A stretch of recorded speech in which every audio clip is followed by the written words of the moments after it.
ಆತ್ಮೀಯ ವೀಕ್ಷಕರೇ, ಇತ್ತೀಚೆಗೆ ಎತ್ತಿನ ಹೊಳೆ ಪ್ರಾಜೆಕ್ಟ್ ಬಗ್ಗೆ ಸಾಕಷ್ಟು ಊಹಾಪೋಹಗಳು, ಸಾಕಷ್ಟು ಗೊಂದಲಗಳು, ಸಾಕಷ್ಟು ವ್ಯತ್ಯಾಸಗಳು ಕಂಡು ಬರ್ತಿರುತ್ತದೆ. ತಾವು ನೋಡ್ತಿರ್ತೀರಿ. ಇತ್ತೀಚೆಗೆ ಸಾಕಷ್ಟು ರೈತರಿರ್ಬೋದು, ಸಾಕಷ್ಟು ಪರಿಸರ ಪ್ರೇಮಿಗಳಿರ್ಬೋದು, ಎತ್ತಿನ ಹೊಳೆ ಯೋಜನೆ ನಮಗೆ ಸಿಗೋದಿಲ್ಲ ಅನ್ನುವಂಥ ಬಲವಾದ ಒಂದು ಭರವಸೆನ ಅವ್ರು ಕೊಡ್ತಿರೋಂಥದ್ದು ನೀವು ನೋಡ್ತಿರ್ತೀರಿ. ಸೊ ಇದ್ರ ವಿಚಾರವಾಗಿ ಗೌರಿಬಿದನೂರಿನ ದೊಡ್ಡಕುರ್ಗೋಡು ಗ್ರಾಮದ ಪರಿಸರವಾದಿ ಚೌಡಪ್ಪ ಅವರವರು ತಮಗೆ ಬಂದಿರುವಂತಹ ಪ್ರಶಸ್ತಿಯನ್ನೇ ನಾನು ವಾಪಸ್ ಮಾಡ್ತೀನಿ, ಈ ಎತ್ತಿನ ಹೊಳೆ ನೀರು ಬರೋದಿಲ್ಲ, ನಂತರ ಈ ಹೊಸ ಯೋಜನೆಗಳನ್ನ ಕೊಡೋದಿಲ್ಲ ಅಂತಂದ್ರೆ ನಾನು ವಾಪಸ್ ಮಾಡೇ ಮಾಡ್ತೀನಿ ಅನ್ನೋಂಥ ಒಂದು ಹೇಳಿಕೆ ಕೂಡ ಕೊಟ್ಟಿದ್ದಾರೆ. ತಾವೆಲ್ಲ ಗಮನಿಸ್ತೀರಾ ಕೂಡ. ಸೊ ಇದ್ರ ವಿಚಾರವಾಗಿ ನಾನು ಅವ್ರ ಹತ್ರ ಮಾತಾಡ್ಸೋದಕ್ಕೋಸ್ಕರ ಅವರ ತೋಟಕ್ಕೆ ಬಂದಿದ್ದೀನಿ. ಎತ್ತಿನ ಹೊಳೆ ಯೋಜನೆ ಬಗ್ಗೆ ಸಾಕಷ್ಟು ವಿಚಾರಗಳನ್ನ ನೀವು ಡೇ ಒನ್ ಇಂದ ಮಾತಾಡ್ತಿದ್ದೀರಿ, ಸಾಕಷ್ಟು ಧ್ವನಿ ಎತ್ತಿದ್ದೀರಿ ಕೂಡ. ಸೊ ಈ ಎತ್ತಿನ ಹೊಳೆ ಯೋಜನೆ ಬರೋದೇ ಇಲ್ಲ ಅಂತ ಒಂದು ನಿಶ್ಚಿತವಾದ ಒಂದು ಗುರಿನ ಕೂಡ ಇಟ್ಕೊಂಡಿದ್ದೀರಿ. ಏನ್ ಹೇಳ್ತೀರಿ ಸರ್ ಈ ವಿಚಾರದಾಗಿ? ಸರ್ ನಮಸ್ಕಾರ. ನಾವು ಬಹಳ ಸುಮಾರು 40 ವರ್ಷಗಳಿಂದ ಈ ಬಯಲು ಸಮಯ ಜಲಸಂಪನ್ಮೂಲಗಳ ಸಮೃದ್ಧಿ ಬಗ್ಗೆ, ಅಭಿವೃದ್ಧಿ ಬಗ್ಗೆ, ನೀರಾವರಿ ಬಗ್ಗೆ ಸುಮಾರು 40 ವರ್ಷಗಳಿಂದ ನಾನು ಕೆಲಸ ಮಾಡ್ಕೊಂಬರ್ತಿದ್ದೀನಿ. ನಾನೊಬ್ಬ ಇಂಜಿನಿಯರಿಂಗ್ ಗ್ರ್ಯಾಜುಯೇಟು. ಕಳೆದ 40 ವರ್ಷದ ಹಿಂದೆ ನಮ್ಮ ಈ ಬಯಲುಸೀಮೆಯಲ್ಲಿ ಮೊದಲು ನದಿಗಳನ್ನು ನಾಶ ಮಾಡಿ, ಬೆಂಗಳೂರು ಬೆಳಕ್ಕಾಗಿ ನದಿಗಳನ್ನು ನಾಶ ಮಾಡಿ ಮರಳು ಗಣಿಗಾರಿಕೆ ಮಾಡ್ತಾಯಿದ್ರು. ಅದನ್ನು ತಡಿಲಿಕ್ಕಾಗಿ ಅಂತೇಳಿ ನಾನು ಈ ರೈತ ಮಗನಾಗಿ ಈ ಭೂಮಿಯನ್ನು ನಂಬ್ಕೊಂಡಿರುತ್ತೋ ಒಬ್ಬ ರೈತ ಮಗನಾಗಿ ನಾನು ನದಿಗಳನ್ನು ಸಂರಕ್ಷಣೆ ಮಾಡ್ಕೊಂತ ಉದ್ದೇಶದಿಂದ ಬಂದೆ. ಅದು ತದನಂತರ ಈ ಬೆಂಗಳೂರು ಬೆಳೀಲಿಕ್ಕಾಗಿ ನಮ್ಮ ಈ ಕೋಲಾರ, ಅವಿಭಜಿತ ಕೋಲಾರ ಜಿಲ್ಲೆ ಎಲ್ಲ 12 ನದಿಗಳನ್ನು ಸರ್ವನಾಶ ಮಾಡಿದ್ರು. ಇದ್ರ ಬಗ್ಗೆ ಸಾಕಷ್ಟು ಲೀಗಲ್ಲು ಹೈಕೋರ್ಟಲ್ಲಿ ಸಾಕಷ್ಟು PLಗಳನ್ನು ಇದು ಮಾಡಿ, ಮತ್ತು ಸಾರ್ವಜನಿಕವಾಗಿ ಸರ್ಕಾರಿ ಅಧಿಕಾರಿಗಳನ್ನು ಭೇಟಿ ಮಾಡಿ ಸಾಕಷ್ಟು ಕೆಲಸ ಮಾಡೋದಕ್ಕೆ ಅದೊಂದು ನಿಷೇಧ ಕೂಡ ಆಯಿತು. ತದನಂತರ ಕೆರೆಗಳ ಒಂದು ಅಭಿವೃದ್ಧಿಗಾಗಿ ಜಲಸಂಪನ್ಮೂಲ ಯೋಜನೆ ಅಂತೇಳಿ 2000 ಇಸ್ವಿಯಲ್ಲಿ ಒಂದು ವಿಶ್ವ ಬ್ಯಾಂಕ್ ನೆರವಿನ ಯೋಜನೆಯನ್ನು ಕೂಡ ನಾನು SM ಕೃಷ್ಣ ಅವರಿದ್ದಾಗ ಅವ್ರಿಗೆ ಒಂದು ವರದಿಯನ್ನು ಕೊಟ್ಟಾಗ ಕೆರೆಗಳ ಅಭಿವೃದ್ಧಿ ಬಗ್ಗೆ ಒಂದು ಜಲಸಂಪನ್ಮೂಲ ಯೋಜನೆ ಕೂಡ ಆಯಿತು. ಬಟ್ ಅದು ಕೂಡ ನಮ್ಮ ಸರ್ಕಾರದಲ್ಲಿ ಅದೊಂದು ಸಮುದಾಯ ಆಧಾರಿತ ಯೋಜನೆ ಆಗಿತ್ತು. ಆ ರೈತರೇ ಅದನ್ನು ಕೆರೆ ಮಾಡ್ತಕ್ಕಂಥದ್ದು. ಬಟ್ ಈ ಸರ್ಕಾರದ ವ್ಯವಸ್ಥೆಯಲ್ಲಿ ಅಲ್ಲಿ ಇರ್ತಕ್ಕಂಥ ಇಂಜಿನಿಯರ್ಗಳಿಗೆ ಹಣ ಬೇಕು, ಕಾಂಟ್ರಾಕ್ಟರ್ಗಳಿಗೆ ಬೇಕು, ರಾಜಕಾರಣಿಗಳಿಗೆ ಹಣ ಬೇಕಾಗಿರೋದ್ರಿಂದ ಆ ಯೋಜನೆಯಲ್ಲಿ ಸಿಗ್ತಾ ಇರೋದ್ರಿಂದ ಹಣ ಕೂಡ ಮೂಲೆಗುಂಪು ಮಾಡಿದ್ರು. ಅದು ವಿಶ್ವ ಬ್ಯಾಂಕು ಅದನ್ನು ಬ್ಲಾಕ್ ಲಿಸ್ಟಲ್ಲಿ ಹಾಕಿ ಈ ಯೋಜನೆ ಮೂಲೆಗುಂಪಾಯಿತು.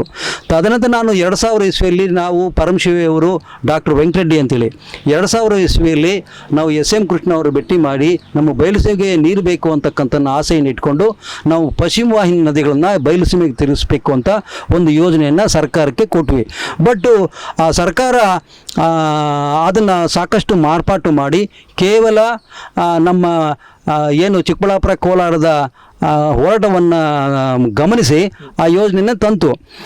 ತಂದ ನಂತರ ಏನಾಯಿತು ಅಂತ ಹೇಳಿದ್ರೆ, ಆ ಭಾಗದ ಏನು ಅಲ್ಲಿ ಹಾಸನ ಕಡೆಯಿಂದ ಬರ್ತದೆ, ಸಕಲೇಶ್ಪುರದಿಂದ ಬರ್ತದೆ, ಆ ಮುಂದೆ ಬರ್ತಕ್ಕಂತಹ ಏನು ಚಿಕ್ಕಮಗಳೂರು ಇರ್ಬೋದು, ಹಾಸನ ಮತ್ತು ತುಮಕೂರು ಮತ್ತು ರಾಮನಗರ, ಬೆಂಗಳೂರು, ಚಿಕ್ಕಬಳ್ಳಾಪುರ, ಕೋಲಾರಕ್ಕೆ ಈ ಮಾರ್ಪಾಟು ಮಾಡಿ DPRಗಳನ್ನೇ ಪ್ರತಿ ವರ್ಷಕ್ಕೂ ಬದಲಾವಣೆ ಮಾಡಿ ಅನುದಾನವನ್ನು ಕೂಡ ಬದಲಾವಣೆ ಮಾಡಿಕೊಂಡು ಬರ್ತಾನೆ ಇದ್ದಾರೆ.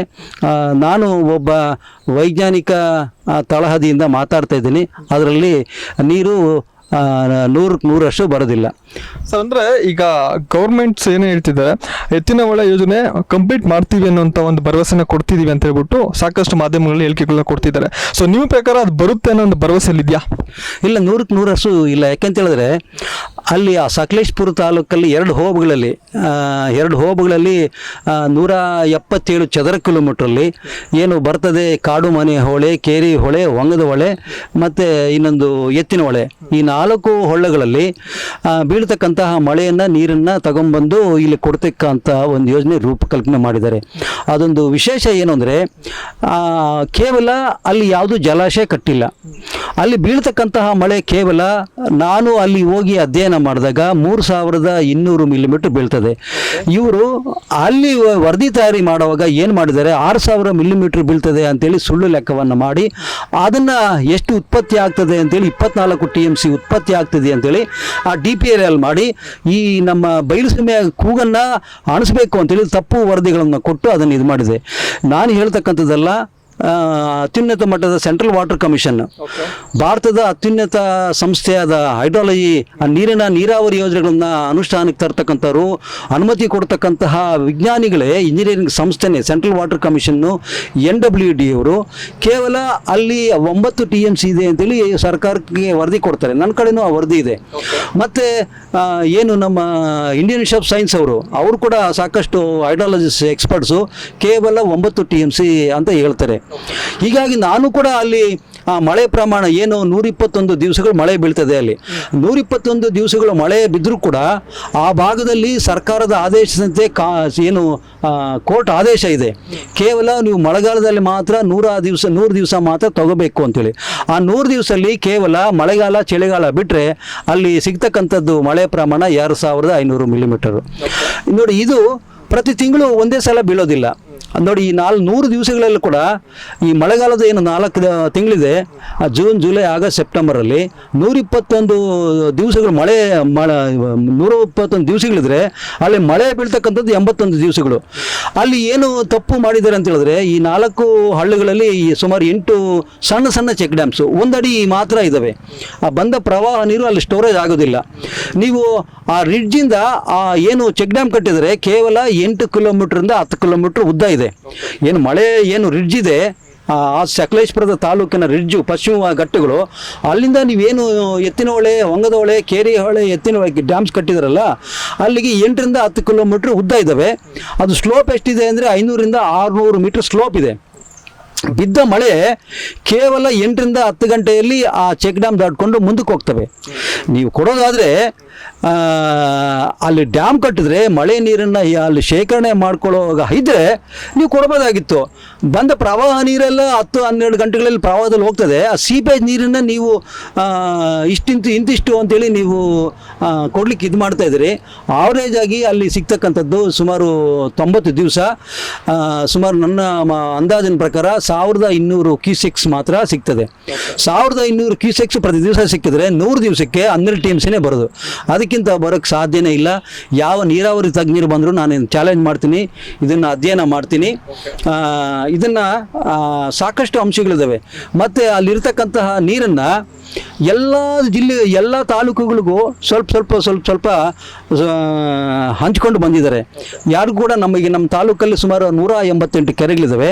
ಅದರಲ್ಲಿ 86 ಕೆರೆಗಳಿಗೆ ಕೊಡ್ತೀವಿ ಅಂತಿದ್ರೆ ಅದು 0.9 TMC.